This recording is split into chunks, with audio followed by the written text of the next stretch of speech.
Has God ever given you something, given you a gift, or told you to do something and you're like, yeah, no, I'm not going to do that right now. I'm going to wait. I'm going to sit on it. We're going to pass. God, we're going to skip this one, right?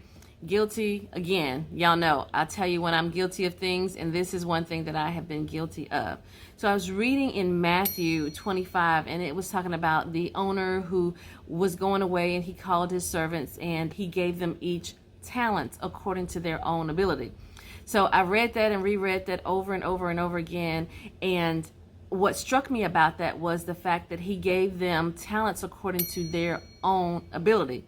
So it just makes me think about the fact that God gives us gifts according to our own abilities. See, he already knows what we're going to do. He already knows if we can actually do it or if we can't do it, if we will actually move forward, what he's called us to do or not. And so just like with the servant who got 5 talents, he went out, he invested it, he doubled it, he went to work immediately with what he had. The same thing for the person who had 2. He didn't have as many as the person who had 5, but he didn't let that stop him. Let me pause and say this. Just because you don't have the same thing that somebody else has does not give you a reason to not try, to not move forward, to not do what God has called you to do. Their 5 may look different than your 2. Absolutely. They may look like they have more, but that does not negate the fact that you have a responsibility as well. We don't want to be like the one who took the 1 and buried it and didn't do anything with it. See, God has entrusted something very special in you.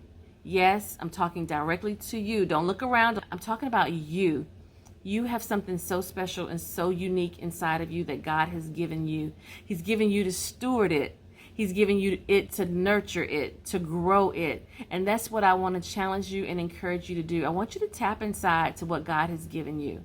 I want you to go out and I want you to nurture it. I want you to invest in it. I want you to build it. I want you to grow it. I want you to expand it. I want God to see that you can be trusted with what he's given you. I want him to be pleased with what he's given me and the works that I'm doing with what he's given me. So I don't want to be like that one that took it and hid it. And I don't want you to be like that one that took it and hid it, because I believe too many of us have already taken the 1 and hidden it. I know a lot of us have sat on our gifts a long time. A lot of us have sat on our callings a long time. And we're like, you know what?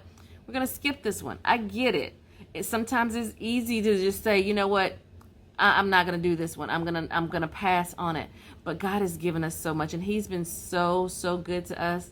And guess what? I'm a firm believer that whatever he gave you, the world needs. There's a purpose for it. And I don't want you to bury it any longer. I don't want you to sit on it any longer. I want you to move forward with what God has for you. I believe you can do great things. I believe you are capable of doing amazing things. I believe God has given you a gift according to your own ability. So go out and do great things in his name.